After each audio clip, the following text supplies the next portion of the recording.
给他搞得太辛苦了，你们。这从一开眼睛睁开就给他拼命搞到现在还没休息。Of course.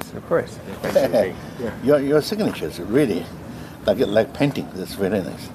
那感谢朋友们光临，让我们一起来庆祝Ezra Barbour 的新书的 launch。傅高义先生写过很多书，你们大概不完全知道了。At the age of 89， 他居然能写500页的那个大书，这个哪里有那么容易的事啊？我也写东西，但是要我写500页写一样东西的话，我也没这个精神了。是佩服。我花了3年的功夫来写，不是。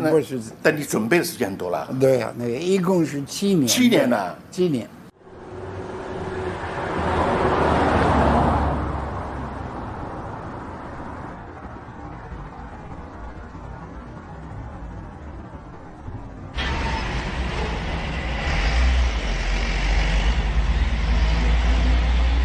You said you try to be kind to everybody, to make friends. Yeah.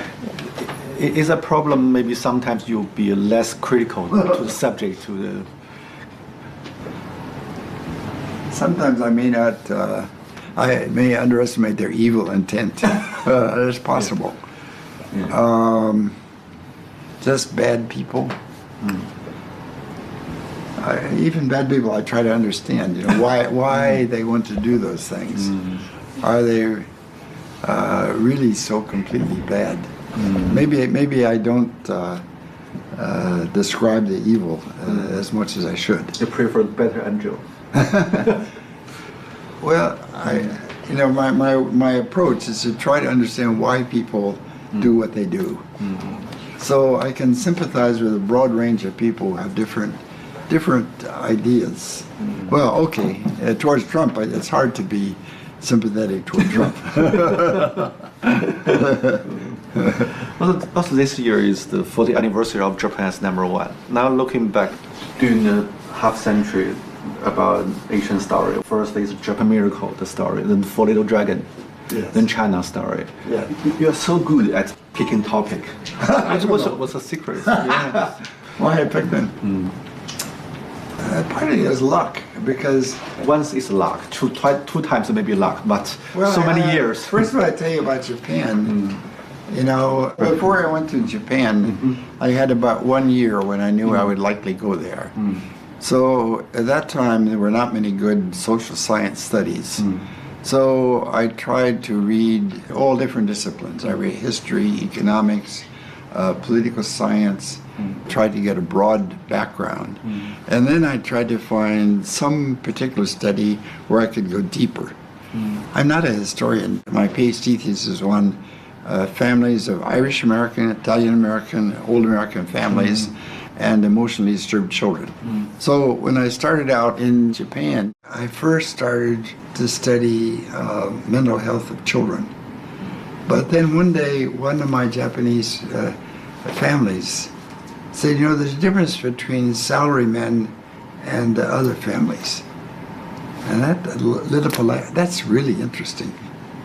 It's a sort of openness to the big ideas.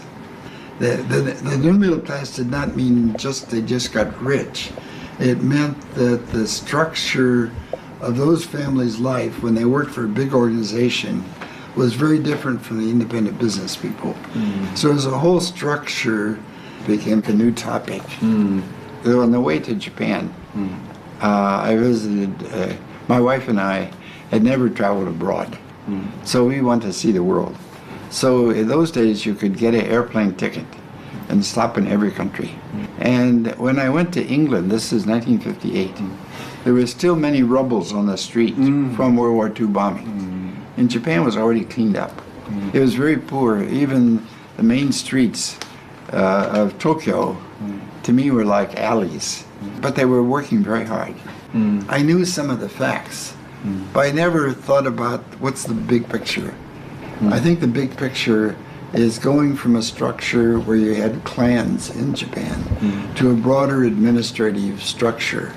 The transition from an organization of clans working together to a broader administrative state that has its own structure and ideology and so forth.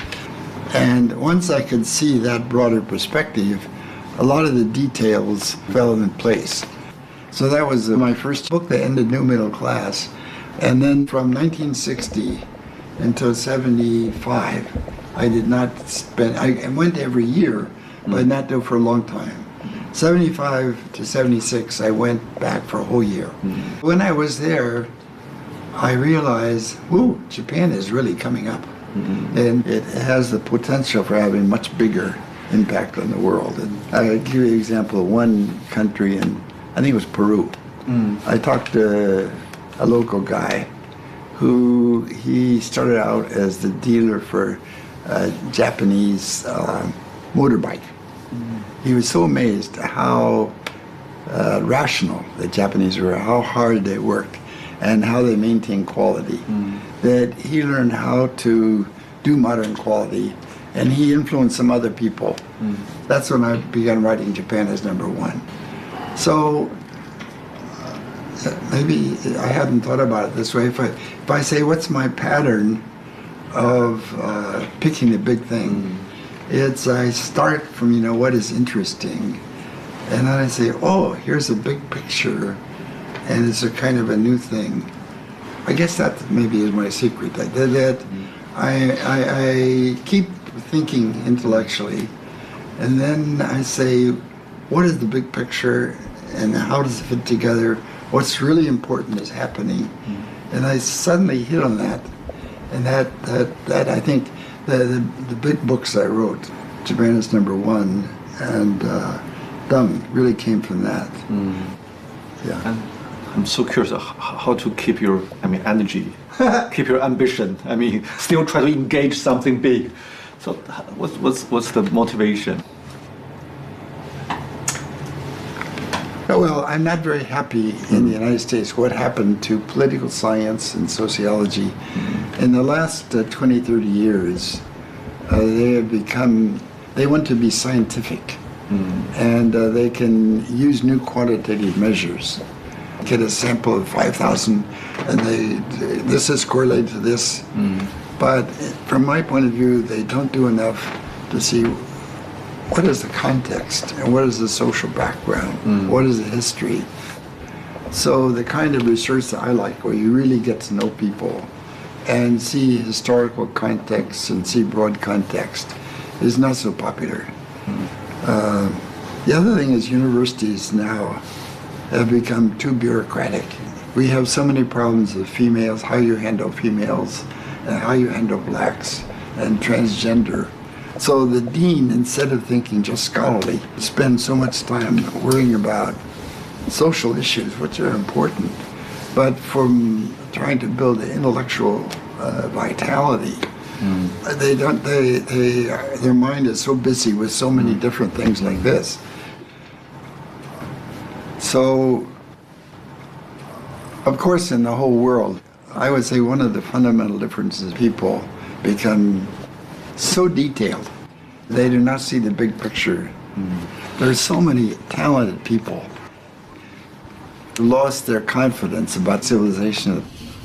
You said before that you study other countries because you want to use others' experience to maybe enlighten United States. Yes.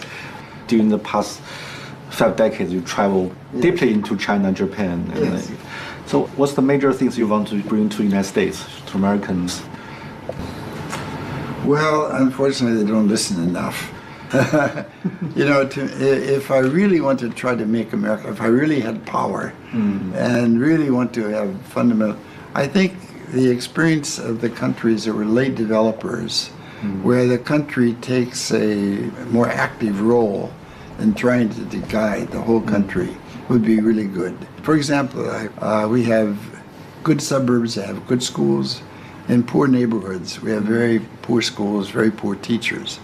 If you had a national Ministry of Education, you would really try to have a national program, and you would have federal money, national money, to help the backward schools. So you'd have a much more equal educational system. So if I really had power, and really want to use the example of Japan and China, I would say the government should take a much more active role. But I'm afraid America can't do that. I mean, we're not a late developer, and now people have too much pride. But in some ways, I think my vision is bigger. I mean, it's a very important intellectual task for the whole world.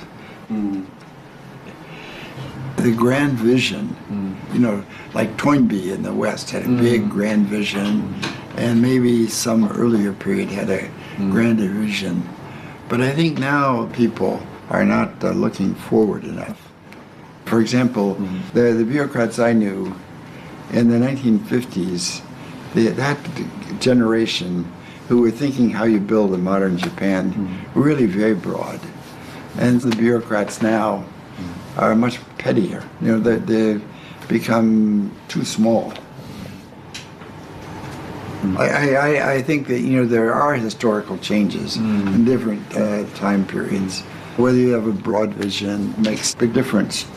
For example, humiliation could be used in different ways. It could be used as a stimulus to study and to learn more, to build a modern organization. The Meiji is, as I say, it's a modernization program and an integrated program, and succeeded, but then they had years of disaster. In the 1930s, they had taught patriotism so successfully that the leaders could not control it. And the defeat by the United States was so devastating, and they suffered so much. And then they had to revise, and now they have to accept a new role in the world. I mean, in a way, it's not so glorious. Japan must accept China as number one in Asia, and America is a much greater, bigger country. They can be a modern country, but it's not so exciting. How to adjust to this new world? They don't have a clear vision. I think in China also, China is new powerful, and they have not yet become comfortable with their power. Now when they go to many other countries, some of the instinct is, look, we're the big shot, please listen to us. There are some people like that, and some other people say, now to get along as we expand, we cannot be too proud. That is a good way. But my impression is that they use a lot of slogans, but they haven't tried to be systematic. They did not have an overall systematic plan about learning from the world in every single area. Geography, local customs, the value system, the religion, the family structure, how to persuade, and how to have deep understanding of people, their deeper feelings. For example, in the United States, propaganda is not a good way to persuade Americans. In the long run, this will not succeed very well. So they do not have yet the mature vision about how to adapt to the rest of the world as they grow. From America's point of view, I think after World War II, in a way, it was kind of a peak. We were the one great country in the world with modern industry. And now China will surpass America in some places. And we don't have a plan. I think our leaders, they have an instinctive reaction from the Cold War. We won't let another country pass. And a lot of people in Washington just want to criticize China, jump on China. But they don't have a vision of how to work with China now.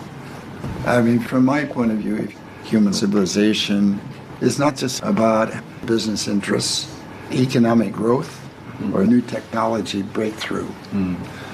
It's a broader conception. It's a kind of an intellectual development of trying to think the big picture of what is happening. You mentioned the public intellectual tradition. In 1960s, 70s, and until 80s, public intellectual play a very important role in understanding other countries. Now it become more marginal. There is a deeper problem. I mean, comparing with the older generation, people think not curious about different behavior, mentality of others, civilization. We are very self-centered. From your perspective, how to deal with? I don't know the answer. I wish I knew. I think it has to do with the new connection between communication and so forth. But what will be the basis of healthy relations? It's true. I mean, in the last 20 years, the world became chaotic.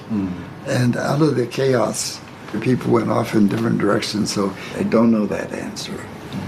But I think what I can do, and maybe have some impact, I hope, is how to deal with China. And there's some things Americans may not like about what's going on in China, but you have to be realistic. After all, China is going to be strong, and there are a lot of good Chinese people you can work with. If John King Fairbank alive, what would he do? In a way, he did not have such a broad goal as I do. He wanted to have better relations with China, but his vision was more in terms of the field of Chinese studies. I would say one of the fundamental differences with Fairbank and me is he was elitist. He was from higher class than I, and more. He went to Oxford and Rhodes Scholar and so forth. And I was more a 普通人. You know, my father was a small Jewish merchant, and I worked in the store.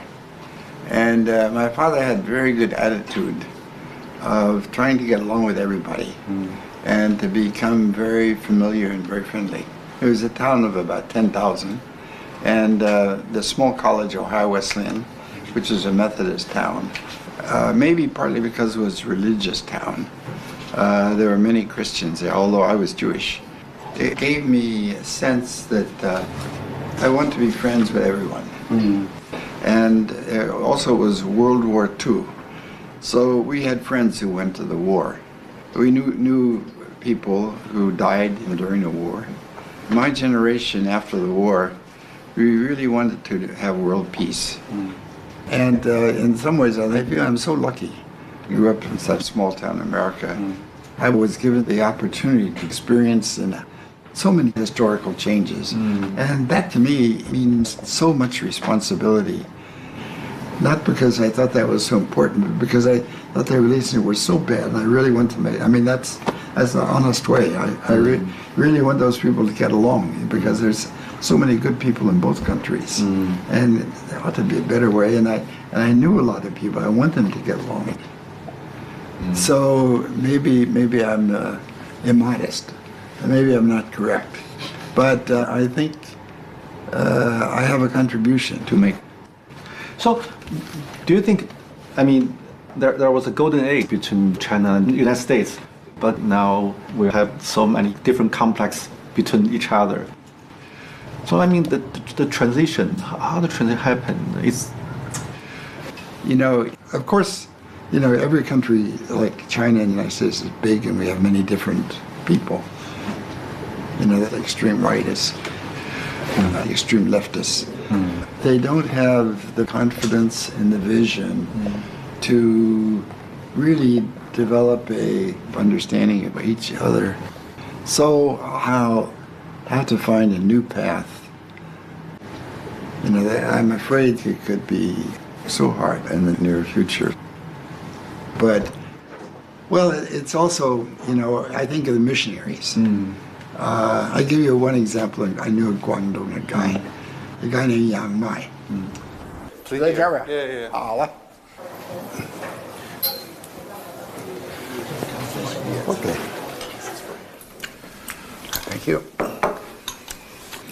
Do you visit Japan often, or do you? Often. You do. Yeah. Whereabouts in Japan do you go? Tokyo, Kyoto, Kokushima, Okinawa, many places. Because we are doing a documentary about Japan history, about the Meiji Restoration. Oh, you're doing a documentary? Yeah. So I interviewed many people there. Oh. I also went to some very old hotel. I mean, the Taisho period and the late Meiji period. A small house. They told me when the early 20th century, some Chinese students stay here. Oh, so you have a very interesting job. Which university do you visit? Which university? When you talk about your career, it seems very rational, something very practical. What's your irrational part? My irrational part? My desk is a little bit of a mess. I'm not organized, and my old papers are a terrible mess. And my wife keeps telling me, clean up your mess. She's a very good wife for me because she's smart, she understands, but she treats me like an ordinary person. She doesn't treat me like a famous person. What does the fame mean to you? I mean, in 1979, especially that year, suddenly you become so famous in those Actually, it turned out to be kind of fun because I was famous. I met all kinds of interesting people. But the first time I became famous, I was 49. It was too late to change. You wish it happened in 29? No. It's better it didn't happen because then I might be, a different person. But I don't think I acted like a famous person so much because all my life, my basic image, my friendship, everything had nothing to do with fame. I don't have any special talent. In Japan, I think one advantage is I lived a natural life. So I think when I talk to Japanese, they feel very comfortable because it's not a classroom Japanese. It's daily life, I learn from daily life. And to some extent, China is the same way. I try to talk in a way that people actually talk to each other. So it's not always the best classroom language, and maybe some mistakes, but it communicates and you're wrenching more. So I think my language, it helped my interest in intellectual life and ideas and curiosity. For example, I would be with a bunch of Japanese men in the evening at a bar. こういうこと考えるかなと。そういうことあるんかな。Could it be such a thing? And yeah. It's kind of a questioning style, and in a way, it's more modest. They watch, what the other person says and thinks very carefully, so they don't make a mistake. Chinese are way more straightforward. 你应该听我的话吧，你应该听，你不要这样做了吧，那是太简单的事啊，你应该多考虑这些问题了。听我的。More of a power. I mean, it was kind of an interesting, at Harvard we have the young scholars, we would have a lunchroom. And somebody would say, oh yeah, well that's one way, here's another way of looking at it. He enjoyed intellectual playfulness of ideas. But I felt getting to know people and talking to them was much more important. That also made me a little more skeptical about documents, because some historians, they look at documents and say, well, was it in the document? But I realized that even in writing a document, you don't get the whole story. The document does not tell everything. And sometimes the documents have some purpose. So that sometimes talking to people, maybe it's not as precise and not as accurate, but sometimes it can be deeper and you understand why the documents. So I kept learning from talking to people a lot, yeah. So it was very important, yeah. And in your book, you seldom show your scholar side. I mean, very straightforward and focus on the facts and yeah. Why? Well, I think that's to what I'm trying to do is not so important. I grew up in a small town. Most of my high school friends did not go to college. Some went to college. When I was writing, I would try to think, what can those guys understand? And always try to have stories, because in the United States, people, they didn't care so much about other people's point of view. If you say, I don't particularly like bar, but if it's Americans at a bar, hey, what you think, man? Don't think of it that way, yeah. Let's think of it this way, yeah. Let's have another drink. That guy is crazy, man. He doesn't know what he's doing. Yeah.